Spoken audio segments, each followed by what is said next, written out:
আসিয়ার ঘটনায় প্রধান আসামি হিটু শেখ কারাগার থেকে সবসময় কান্নায় ভেঙে পড়েছেন তিনি। বলছেন, আমি অনুতপ্ত, আমি ভুল করেছি, আমাকে সবাই ক্ষমা করে দিন। কারাগারের ভিতর থেকে কান্না করতে করতে তিনি আরো কি বলছিলেন, আর এসব তথ্যই বা কিভাবে পাওয়া গেল, এ বিষয়ে জানতে পারবেন আজকের এই ভিডিওতে। তাই ভিডিও না টেনে সম্পূর্ণ ভিডিও দেখতে থাকুন। আসিয়ার ঘটনায় এখন আসামিরা কোথায় কিভাবে আছে, এমন প্রশ্ন অনেকেরই কাছ থেকে পাওয়া যায়। অন্যদিকে আদালতে হিটু শেখ কিন্তু স্বীকারোক্তি দিয়েছেন। তিনি বলেছিলেন, আসিয়ার প্রতি অন্যায়ের শুধুমাত্র আমি জড়িত, তাই আমার অন্যায়ের কারণে যে শাস্তি আমাকে দেবেন আমি সেটা মাথা পেতে নেব।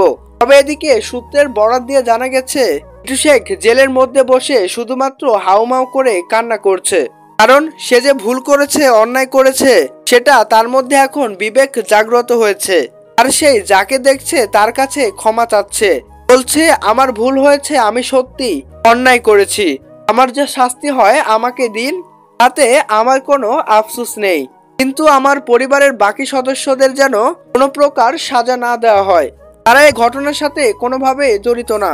অন্যদিকে আসিয়া কিন্তু মৃত্যুর আগ মুহূর্তে তার বোন হামিদাকে বলে গেছে, আসিয়ার ওপরে যে নির্যাতন করা হয়েছে এই নির্যাতনের পুরো পরিবারই জড়িত আছে। এমনটি কিন্তু আসিয়া মৃত্যুর আগ পর্যন্ত তার বোনকে বলে গেছে। দর্শক, এই বিষয়ে আপনি কিভাবে নিচ্ছেন, অবশ্যই আপনার মূল্যবান মতামত কমেন্টস করে জানিয়ে দিন। ধন্যবাদ, দেখা হচ্ছে নতুন কোনো ভিডিওতে। সে পর্যন্ত সবাই ভালো থাকবেন, সুস্থ থাকবেন, আল্লাহ হাফেজ।